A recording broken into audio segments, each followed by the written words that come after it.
திமுக கண்ணுல தாவேக்கா இந்த விரல விட்டு ஆட்டுறதுன்னு சொல்லுவாங்கல்ல, சோ அப்படிதான் ஆட்டுறாங்க அப்படின்னு நினைக்கிறேன். திமுக இத மாதிரியான ஒரு பதிலடியை தாவேக்கா கிட்ட இருந்து எதிர்பார்த்திருக்கவே மாட்டாங்க.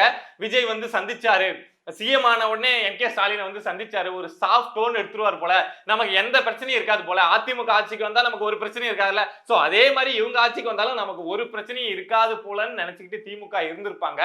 பட் ஆனா தாவேக்கா உர்ற மாதிரி இல்லைங்க. அனைவருக்கும் வணக்கம். ஒரு செய்தி ஒண்ணு சொல்லட்டுங்களா?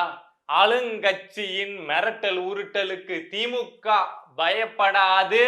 இன்னைக்கு காலையில ஸ்டாலின் எழுந்த உடனே வச்ச ஒப்பாரினா இதுதான். இதுக்கு முன்னாடி திமுக பல பேரை இப்படி புலம்ப விட்டுருப்பாங்க. பட் இப்போ திமுகவே தாவேக்கா புலம்ப விட்டுருக்காங்க. ஸ்டாலின் இன்னைக்கு காலையிலே வெளியிட்ட அறிவிப்பு என்ன அப்படின்னா, ஆளுங்கட்சி வந்து காழ்ப்புணர்ச்சியோட செயல்படுது. இந்த மிரட்டல் உருட்டலுக்குலாம் திமுக பயப்படவே பயப்படாது. திமுக வரலாற்றிலேயே இது வரைக்கும் ஒரு நபர் கூட ஊழல் செஞ்சு ஜெயிலுக்கு போனதே இல்லை தெரியுமா அப்படின்னு சொல்லிட்டு இன்னைக்கு காலையில புலம்பி தள்ளி இருக்காரு. எதுக்காக இந்த புலம்பல் அப்படின்னு பாத்தீங்கன்னா, ஏவா வேலு இருக்காரு இல்லையா, அவரு தொடர்புடைய இடங்கள், அவருக்கு நெருக்கமானவங்க இடங்கள்னு சொல்லிட்டு கிட்டத்தட்ட ஒரு 18 இடங்கள்ல இன்னைக்கு காலையில இருந்து லஞ்ச ஒழிப்புத்துறையினர் சல்லடை போட்டு சலிச்சிட்டு இருக்காங்க. இதுவே துரைமுருகன், பொன்முடி மாதிரி ஆளுங்கன்னா ஸ்டாலின் வாயை கூட திறந்திருக்க மாட்டாரு, எங்கேயாவது எவனாவது கிட்டு போறான் அப்படின்னு அமைதியா இருந்திருப்பாரு. பட் ஏவா வேலு வந்து செந்தில் பாலாஜி மாதிரி அந்த கிரேட்ல இருக்கக்கூடிய ஒரு முக்கியமான நபர். இந்த கேஷியர்னு சொல்லுவாங்கல்ல, இந்த ஏவா வேலு, டிஆர் பாலு, இந்த செந்தில் பாலாஜிலாம், சோ அந்த லிஸ்ட்ல இருக்கிறதுனால இந்த மனுஷன் ஏதாவது கோச்சிட்டு ஏதாவது போட்டு கொடுத்துட போறான், இல்ல காசு கொடுக்காம விட்ட போறான் அப்படின்னு நினைச்சுக்கிட்டு காலையிலேயே கண்டனம் அப்படிங்கிறத தெரிவிச்சிருக்காரு. எதுக்காக அப்படின்னா, லஞ்ச ஒழிப்பு துறையினர் ஏவாவேலு தொடர்புடைய இடங்கள்ல சோதனை நடத்துறது வந்து பழி வாங்கும் விஷயமா, காழ்ப்புணர்ச்சியா. ஏன்னா அந்த அளவுக்கு சுத்தமானவரா இந்த ஏவாவேலு, திமுகவில் இருக்கக்கூடியவங்க அந்த அளவுக்கு சுத்தமானவங்க அப்படின்னு பேசியிருக்காரு. பட் லஞ்ச ஒழிப்பு துறையினர் இப்ப சோதனை நடத்துறாங்கல்ல, டாக்குமெண்ட் கிடைச்சதுக்கு அப்புறம் தெரியும் யாரு சுத்தமானவங்க, யாரு டங் கிளீனர் போட்டுட்டு நல்லா வாழ்றவங்கன்னு தெரிய வந்துடும்.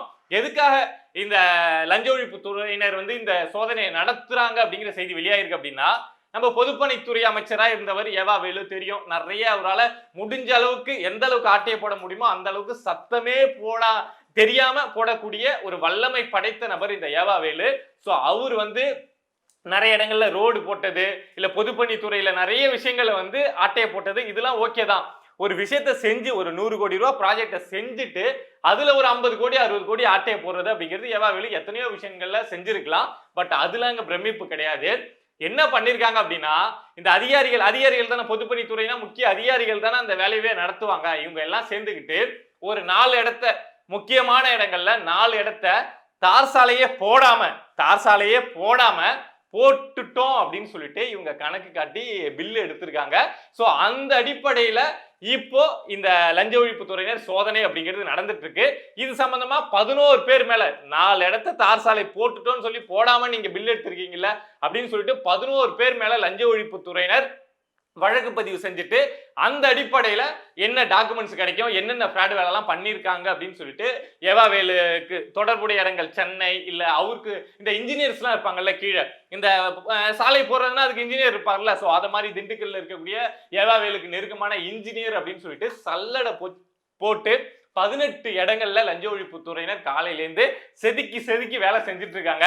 இதுல என்ன ஒரு ஷாக் அப்படின்னா, இவங்க தேடி போனது இந்த 4 சாலை, இந்த கேஸ் தான். பொதுவா இப்படிதான் உள்ள போவாங்க லஞ்ச ஒழிப்பு துறையினரோ, இல்ல அமலாக்கத்துறையோ, இல்ல சிபிஐயோ, இப்படிதான் ஒரே ஒரு சின்ன விஷயத்தை வச்சுதான் உள்ள போவாங்க. பட் அங்க இருந்து கிடைக்கக்கூடிய டாக்குமெண்ட் தான் இன்னும் நமக்கு ஷாக்கா இருக்கும். சோ அதே மாதிரி இந்த 4 சாலை விஷயத்துலதான் இப்ப லஞ்ச ஒழிப்பு துறையினர் உள்ள போயிருக்காங்க. பட் உள்ள போய் கிடைக்கக்கூடிய டாக்குமெண்ட்ஸ் எல்லாம் என்னென்ன கிடைக்கும் அப்படின்னு சொல்ல முடியாது. இந்த ஏவா வேலு கடந்த 5 வருஷத்துல பொதுப்பணித்துறை அமைச்சரா இருந்து என்னென்னத்தெல்லாம் ஆட்டைய போட்டார் அப்படின்னு இன்னும் பல விஷயங்கள் கிடைக்க வரலாம் இந்த லஞ்ச ஒழிப்பு துறையினருடைய சோதனையில. சோ என்ன கிடைக்குது அப்படிங்கிறத நம்ம சாயங்காலம் வரைக்கும் பொறுத்திருந்து லஞ்ச ஒழிப்பு துறையினர் என்ன சொல்றாங்க அப்படின்னு வெயிட் பண்ணி தான் பார்க்கணும். பட் ஆனா ஒரு விஷயம் என்ன அப்படின்னா, திமுக கண்ணுல தாவேக்கா இந்த விரல விட்டு ஆட்டுறதுன்னு சொல்லுவாங்கல்ல, சோ அப்படிதான் ஆட்டுறாங்க அப்படின்னு நினைக்கிறேன். திமுக இத மாதிரியான ஒரு பதிலடியை தாவேக்கா கிட்ட இருந்து எதிர்பார்த்திருக்கவே மாட்டாங்க. விஜய் வந்து சந்திச்சாரு, சிஎம் ஆன உடனே ஸ்டாலினை வந்து சந்திச்சாரு, ஒரு சாஃப்ட் டோன் எடுத்துருவார் போல, நமக்கு எந்த பிரச்சனையும் இருக்காது போல, அதிமுக ஆட்சிக்கு வந்தா நமக்கு ஒரு பிரச்சனையும் இருக்காதுல்ல, சோ அதே மாதிரி இவங்க ஆட்சிக்கு வந்தாலும் நமக்கு ஒரு பிரச்சனையும் இருக்காது போலன்னு நினைச்சுக்கிட்டு திமுக இருந்திருப்பாங்க. பட் ஆனா தாவேக்கா உர்ற மாதிரி இல்லங்க. நேத்தி அனிதா ராதாகிருஷ்ணன் மேல வழக்கு பதிவு செய்யறாங்க. இன்னைக்கு ஏவா வேலு தொடர்புடைய இடங்கள்ல லஞ்ச ஒழிப்பு துறையினர் சோதனை செய்யறாங்க அப்படின்னா, தாவேக்கா இந்த கங்கணம் கட்டிட்டு வேலை செய்வாங்கன்னு சொல்லுவாங்கல்ல, சோ அத மாதிரி செஞ்சுட்டு இருக்காங்க அப்படின்னு நினைக்கிறேன். வாழ்த்துக்கள், இன்னும் வேகமா செய்யுங்க. யாரையாவது பிடிச்சி உள்ள போடுங்க. இன்னும் இங்க இருக்கக்கூடிய மக்கள், நான் சந்தோஷப்படுற மாதிரி இங்க இருக்கக்கூடிய தமிழ்நாட்டு மக்களும் ரொம்ப சந்தோஷப்படுவாங்க. இந்த சோதனை போயிட்டு இருக்குல்ல, இது சம்பந்தமான அப்டேட்ஸ் ஏதாவது வந்தது அப்படின்னா நான் அடுத்த வீடியோல வந்து ஷேர் பண்றேன். இப்போ இந்த வீடியோல இன்னொரு கூடுதல் தகவல் என்ன அப்படின்னா, நம்ம அசோக் குமார் வந்து அப்ஸ்கண்ட் ஆயிருந்தார்ல இந்த கரூர்ல, இன்கம் டாக்ஸ் ஆபீசர் காயத்ரி அப்படிங்கிற ஒரு பெண்மணி தாக்கப்பட்டு அவங்க கார் உடைக்கப்பட்டு அவங்க கை உடைக்கப்பட்ட விஷயத்துல நம்ம அசோக் குமாரை வந்து காவல்துறையினர் தேடிட்டு இருக்காங்க அப்படின்னு சொல்லியிருந்தேன். பட் ஆளு வந்து அப்ஸ்கண்டா இருந்தாரு. நாம அப்பயே சொல்லியிருந்தோம், இவனுங்க வந்து முன்ஜாமீன் வாங்குறதுக்கு தான் முயற்சி பண்றாங்க, முன்ஜாமீன் வாங்கினதுக்கு அப்புறம் அசோக் குமார் வெளியில வருவாரு அப்படின்னு சொல்லியிருந்தோம். அதே மாதிரி சத்தமே போடாம சென்னை உயர்நீதிமன்றம் மதுரை கிளையில முன்ஜாமீன் மனுவை வந்து அசோக் குமார் தரப்புல இருந்து தாக்கல் பண்ணிருக்காங்க.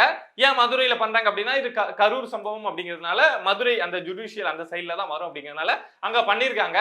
சோ அந்த வழக்கு விசாரணை நேத்தி மதுரை அந்த கிளையில நடந்தது. சோ இத நீதிபதி தனபால் அவர்கள் விசாரிச்சாங்க. விசாரிச்சுட்டு அவங்க ஃபர்ஸ்ட் கேட்ட கேள்வி என்ன அப்படின்னா, இந்த சம்பவம் நடந்து ஒரு இன்கம் டாக்ஸ் ஆபீசர் ரைடுக்கு வந்தவங்க தாக்கப்பட்டு 3 வருஷம் ஆகுது. ஒரு பெண் அதிகாரி தாக்கப்பட்டிருக்காங்க, அவங்களுடைய கை உடைக்கப்பட்டிருக்கு. சோ இந்த விஷயத்துல இவர் தான் குற்றவாளி அப்படின்னு நீங்க வழக்கு பதிவு செஞ்சிருக்கீங்க, இவர் சொல்லிதான் இந்த விஷயம் நடந்தது அப்படின்னு. ஆனா ஏங்க 3 வருஷமா தமிழ்நாட்டு காவல்துறை இந்த அசோக் குமாரை கைது செய்யாம இருந்தது அப்படின்னு சொல்லிட்டு தனபால் அவர்கள் கேள்வி கேட்டிருக்காங்க. நம்ம தாவேக்கா அரசு, அதாவது தமிழ்நாட்டு காவல்துறை கிட்ட இருந்து பதில் இல்ல, என்ன சொல்றது அப்படின்னு பதில் இல்ல. பட் மக்களுக்கு தெரியும் பதில், பட் அதை ஒரு ஃபார்மட்ல சொல்லணும்ல. இத மாதிரி இதுக்கு முன்னாடி திமுக ஆட்சி இருந்ததுங்க, அதனால அவங்க பண்ணல அப்படிங்கறத நீங்க நீதிமன்றத்துல சொல்ல முடியாதுல்ல. சோ அதுக்காக கொஞ்சம் கால அவகாசம் கேட்டு தமிழ்நாடு அரசு தரப்புல இருந்து ஏன் கைது பண்ணல, என்னென்ன இந்த திமுகவுக்கும் இந்த அசோக் குமாருக்கும் இந்த செந்தில் பாலாஜிக்கும் தொடர்பு உண்டு அப்படிங்கறதெல்லாம் நாங்க டீடைல்டா எடுத்துட்டு வரோங்க அப்படின்னு சொல்லிட்டு கொஞ்சம் கால அவகாசம் கேட்டு நேத்தி இந்த கேஸ் அப்படியே தள்ளி போயிருக்கு. சொல்ல போனா இன்னைக்கு திரும்ப இந்த கேஸ் விசாரணைக்கு வரும் அப்படின்னு நினைக்கிறேன். சோ வந்தது அப்படின்னா தனபால் அவர்கள் என்ன சொல்றாங்க அப்படின்னா, இன்னும் ஏன் அசோக் குமார் கைது பண்ணாம இருக்கீங்க, உள்ள கைது பண்ணி போடுங்க அப்படிங்கிறது தான் அவங்களுடைய எண்ணம். சோ அப்படி பாக்குறப்போ இன்னைக்கு நீதிமன்றம் வந்து ஒரு அதிரடி உத்தரவை போட்டாங்க. அவரை கைது பண்ணி போடுங்க, 3 வருஷம் அடிச்சுட்டு வெளியில சுத்தலாம் வேடிக்கை பார்த்துட்டு இருக்கீங்க, உங்க பிரச்சனை எல்லாம் அப்புறம் வச்சு இங்க கைது பண்ணி போடுங்க அப்படின்னு சொன்னாங்கன்னா நாளைக்கே கூட நம்ம அசோக் குமார் கைது செய்யப்படுவதற்கான வாய்ப்பு அப்படிங்கிறது உண்டு. பட் இன்னைக்கு நீதிமன்றத்துல என்ன நடக்குது, நீதிமன்றத்துல இருந்து என்ன தகவல் வெளியாகுது அப்படிங்கிறத நம்ம வெயிட் பண்ணி தான் பார்க்கணும். தனபால் அவர்களுடைய ஒரு உத்தரவுல தான் இருக்கு இந்த அசோக் குமார் கைது செய்யப்படுவாரா மாட்டாரா அப்படிங்கிறது. செந்தில் பாலாஜி கூட, அண்ணன் கூட, அமைச்சரா இருந்தவர் கூட ஒரு 450 நாள் உள்ள இருந்துட்டு வந்துட்டாரு. ஆனா இந்த அசோக் குமாரை இந்த காவல்துறையால இன்னும் உள்ள போடவே முடியல. பட் அது இப்போவாது நிறைவேறுமா அப்படின்னு பொறுத்து தான் பார்க்கணும். இத மாதிரி நம்மளை சுத்தி நடக்கக்கூடிய விஷயங்கள், அது அரசியல் சார்ந்த விஷயங்களாக இருக்கலாம், இல்ல சமூகம் சார்ந்த விஷயங்களாக இருக்கலாம், எதுவா இருந்தாலும் நீங்க தெரிஞ்சுக்கணும் அப்படின்னு நினைச்சீங்கன்னா மறக்காம பிரபா டாக் சேனலை சப்ஸ்கிரைப் பண்ணி சப்போர்ட் பண்ணுங்க. நீங்க இருக்கீங்க அப்படிங்கிற நம்பிக்கையில தாங்க நான் இங்க உட்காந்து பேசிட்டு இருக்கேன். சப்போர்ட் பண்ணுவீங்க அப்படின்னு நம்புறேன். நன்றி.